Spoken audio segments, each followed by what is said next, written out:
What is a relationship in my perspective during this time on planet Earth? A relationship in my perspective is offering the whole heart. Okay. And a part of that journey, okay, it's very much like a pilgrimage, is coming into our emotional well being. So, our emotional well being is also our heart. It's our heart chakra. They're one and the same. So, coming into the whole heart, the fullness of our heart, usually is a journey of forgiving our childhood and embracing our natural talents and gifts. Okay, so all of us on planet Earth, we carry with us the childhood. Okay, and whatever that childhood is, very much creates the path for our emotional well-being. Okay, and also reveals to us our natural talents and gifts. So when I see a relationship, I see myself offering my natural talents and gifts, as well as my my ability to forgive and to give patience and acceptance. Okay, so a part of, we could say, being that whole heart is also setting your boundaries and discernment. So in our relationships, we come a lot of times from low self-esteem, and I call it the unreciprocated love, the unavailable person, the unresponsive person, the unsupportive person, and the dilemma. Okay, where it's just like a bunch of conflict, or it's just pure sexual or pure transactional, but it's not very emotionally well, I would like to say. And when I think of emotionally well in a relationship, is I think of two people who are both available to their emotions. To be emotionally well as a couple is not one person is emotionally available, okay, to themselves. It takes two people, okay? And when two people are available to their emotions, then the relationship can focus on being more available to each other, being more responsive, and being more supportive of each other. So I view relationship beyond sexual and transactional. Okay, sexual is kind of like we have like a nice chemistry together. You know, we're good in the bed, um, and we're that kind of thing. We give each other's fire up kind of thing. Or transactional, as in, we're just good at like just paying bills together. Okay, I see a beyond that. Okay, but I see a lot of that in the culture today on planet Earth, where it's like you could tell like the chemistry, the sex was really good. They got married based on the sex, and then when the sex kind of, as it always, it kind of got boring, or it became just kind of settled, as it some settled. They kind of just did the kid thing, and then that became their whole life, is just raising their kids. Or the transactional is like, well, we need each other to help each other pay bills and stuff like that. So it's kind of like, that's what I'm seeing a lot in this culture, and even in my own family. Okay, so when I talk about emotionally well relationship, is that through being available to our own emotional needs, we are able to give ourselves nutrients. And a part of giving ourselves nutrients is embracing our talents and gifts and forgiving our childhood, so that we can feel worthy to actually be celebrated for all that we are, rather than just kind of we can help pay the bills, or we give good sex. That we can be truly celebrated for our our offering of our here I am. Okay, I'm available, I'm responsive, and I'm supportive. So we are all there's many reasons why we're looking for a relationship. Okay, there's so many reasons, and we could be here all day to talk about all the reasons why we want to be in a relationship. But I see what moves us out of the sabotage, because I see a lot of sabotage in relationship. Okay, a lot is the encouragement for each individual to do what really lights them up emotionally. What really lights them up emotionally. And a part of that is giving freedom, giving peace, giving allowing them to do them. Okay? And we're not all gonna, be in sync with each other. That's the thing. We're not all meant to be with each other. Okay, we're not the Tinder stuff. We're not that. It just confuses us when we're trying to fit with everybody. Okay, we're not meant to fit with everybody, and that's fine in an intimate sort of a relationship setting, and that's fine. Okay, but the very fact that we try to just kind of like fit each other with each other, and it's not very rhythmic, it creates more of a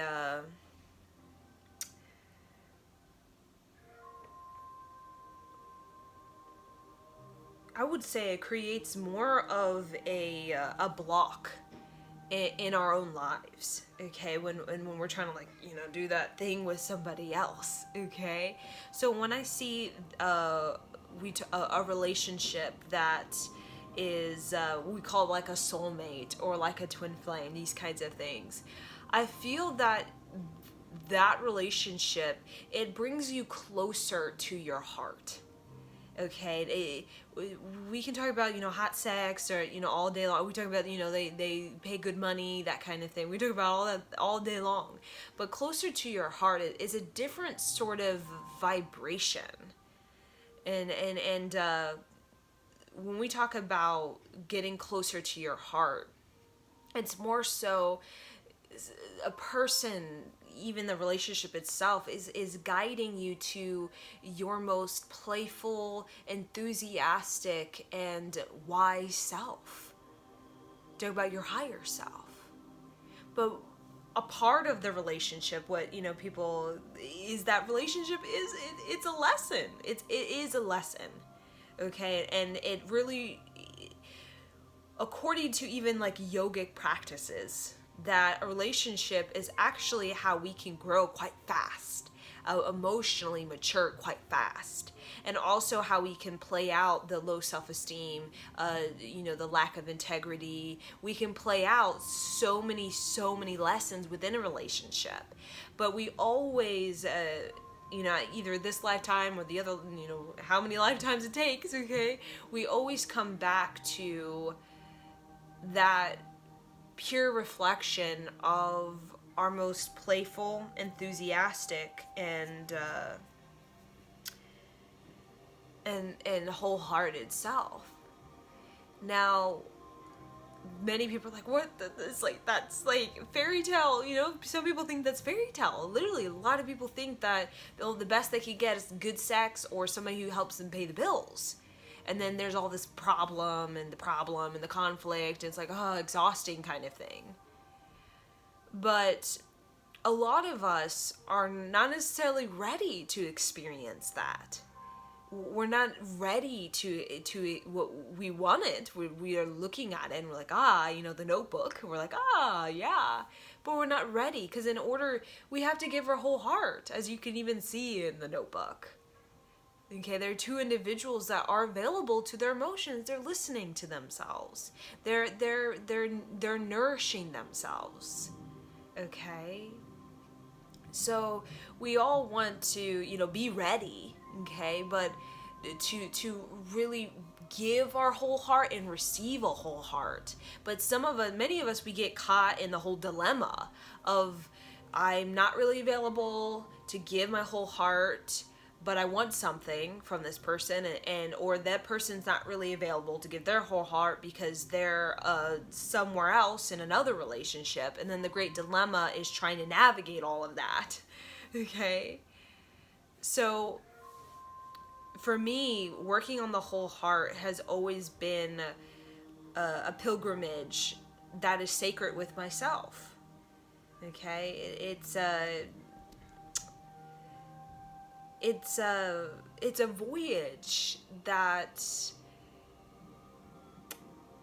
helps me to get very clear. Okay, so when we're like all the Tinder stuff, we get so confused, and we get so burdensome, and then we get so in conflict with love because we're trying to fit ourselves with all these things, and the sexual thing, and then the transactional thing, and then we're like, what is love? I'm so confused. So a part of my personal voyage is just being very grounded in my vision. Okay, and everyone's vision is going to be different. Everyone's vision is going to be different. But the closer that we move to our own heart, usually we get more intimate with our vision of love. Okay, our vision of relationship. And what is it to explore with somebody? What is it to play with somebody? What is it to befriend somebody? What is it to listen and to discuss with somebody? Do we actually really sit with ourselves and grounded in our heart, in our emotions, and just envision what is that? How does that feel? How does that move me? How am I moved by that vision of a relationship? A lot of us, we feel pressured, so we just kind of jump into a relationship kind of thing, and then we feel like very depleted, or we feel very like scrambled or even confused by that because it wasn't what we wanted, because we weren't ready for what we want. We weren't ready for what we want. Okay, the universe is quite responsive, and the universe is quite abundant, and the universe knows that humankind deals with sabotage, and a part of working through this sabotage is being in relationships that reveal to us in what way are we settling, and what way are we unavailable to our emotions, or are we allowing this unavailable person or unresponsive or unreciprocated love, and what way are we allowing that because we don't feel worthy. So we, as hard as the lessons can be, as very hard as they can be to be a doormat, or to wake up one day and realize that this person took advantage of you, or used you or abused you, to wake up to that, it is pain in that heart, of course. But it's the universe. It's not cruelty upon the universe. The universe does. It's the universe showing us what we're creating, and what low self-worth creates. And it creates this whole narrative of relationship being just this big old conflict, okay, or this more of a emotional pain for some people than actual like emotional sovereignty or emotional fulfillment. Relationships reveal to us where we're at in our self-worth, where we're at in our self-worth, and it is a view a lot of times into the childhood. It's a view into the childhood relationship with the mother and father, and basically that kind of set up the idea of what we're capable of having. Either we are consciously aware of it or not. Sometimes for a lot of people, what we kind of observed as a child, sometimes it becomes our relationship. Okay? It might not be a copy, but it becomes. So let's say the mother and father, their relationship was purely transactional, where like the dad just worked, the mom just worked, they just come home and they just kind of sit on the couch, and that was the whole life. We wake up one day to realize, like, wow, I'm in a relationship where all I do is work, they work, and then we just kind of talk here and there, and it's just, that's it. Okay? Or let's say, we had a father who was a man who, had a lot of women. He loved to play the field, that kind of thing, or, doing that on whatever, that kind of thing, or known as a player or something like that. And the mother, kind of maybe like, despised him because of that. And we may be a man, and we may be kind of having the same thing where relationships last for 6 months, and the woman kind of like despise us because they see us as like, lofty, where we can't really, stay committed. You know what I'm saying? You will discover that a part of that whole heart is forgiveness for the childhood, forgiveness for the relationship that we were given. And now it could be a totally different relationship where our parents could be very much, the dad was very supportive of the mother's creativity, the mother was very supportive of the man's business or his whatever he was doing. And we in our idea of relationship is, it could be very much mirroring that, where we have partners in our life who are very encouraging and supportive of our creativity, because we have that instilled in us because of our childhood. So it can go so many ways. But overall, the self-esteem is our great can be our great attraction, like where we are just brave and bold to really like in The Notebook, to really charge our vision with something that gives us a depth of experience with another human being. Or it can be the great sabotage, where we sabotage ourselves in the way that we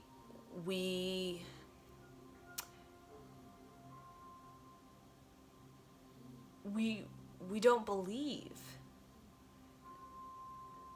that a depth of experience with a human being is possible.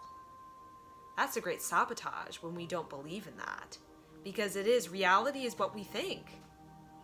It is. And unfortunately on this planet, a lot of people think that the best relationship they can get is like, pure sexual or pure transactional. A lot of people don't think that, or believe that it is actually possible to have a relationship that's emotionally well. Now, that's not everybody. But the center of the man and woman's, you say, universe is that heart. And when that heart of both individuals is very bold and brave, very alive and available and attentive, like the lion, kind of just looking around like, I'm here, right here and now. When we have our heart very much like that, bold and that brave, our relationships become quite monumental. They become paramount in the way that we allow ourselves to receive partnership, friendship, that is actually going to move us deeper with our sense of worthiness and belonging. Not away from worthiness and belonging, but deeper into worthiness and belonging. But how we become ready, as a lot of people, want to be ready, is that we have to pass the lessons of our sabotaging ways of going into these relationships that we know, the kind of thing, and to really get grounded in our clear vision, even if that means we have to be alone. Even if that we have to be alone, or we have to take a relationship slow, or we're not in as many relationships as the friends or people on Tinder, okay? Or that we try a different sort of relationship model that maybe isn't typical. We design our own relationship model. Maybe we're starting out as friends, or maybe we're starting working on creativity together. Maybe it's a totally different model than, our parents or our friends or, what you see on social media. That's the beauty of having a clear vision and having worth, is that you can invent your own model of a relationship, and you have the bravery and you have the boldness to actually, okay, let me do that, let me do just that. But again, the readiness, it's lovely to talk about it, okay, to watch The Notebook and be like, whoa, yes, but to actually be ready, okay, to be like, okay, I'm bold and I'm brave. I will create my own sort of relationship. Part of getting to that place is forgiveness of the childhood. So that requires a level of recognition that, like, the childhood relationship probably is influencing what we believe we are worthy to receive. Either it's like deep conflict and that sort of mother-father issue or abandonment or that kind of thing, or it could be believe of a very emotionally well and fulfilling relationship. So giving forgiveness, is this forgiveness for the conflict? Is it in forgiveness for or of forgiveness for the mother and father, that can be even acceptance as well for that mother and father that brought us a very good image model for a relationship. And also acceptance of our talents and gifts, okay? Acceptance of our talents as gifts is very much, we're cherishing ourselves. And when we really cherish ourselves, when we really get into that level of discernment and boundary, we're not going to just let in some, Bill Bob kind of come in and just kind of, piss on us. We're not going to allow that. That's not even going to be in our sort of field to have that kind of experience. When we really cherish ourselves and cherish our talents and gifts and see it as worthy of support, then we're going to really become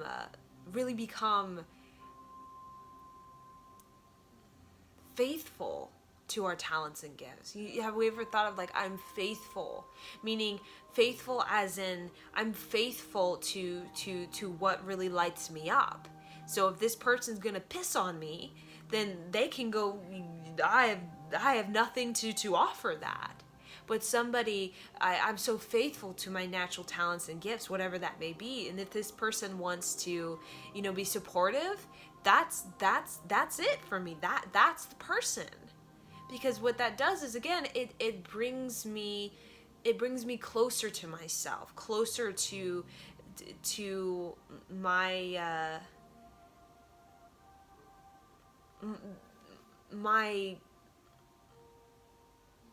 my victory within my heart.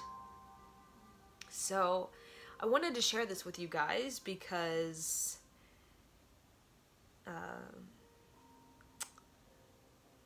as we know, the model relationship is quite dynamic, and I wanted to share my perspective. It's probably like like what they say, a drop in the ocean. Okay, just a drop. There's so many drops in the ocean, and that's what makes life, for some people, quite complicated, and for other people, quite revelational. I like to say revelational. It's quite revelational. So yes, thank you, and Satnam.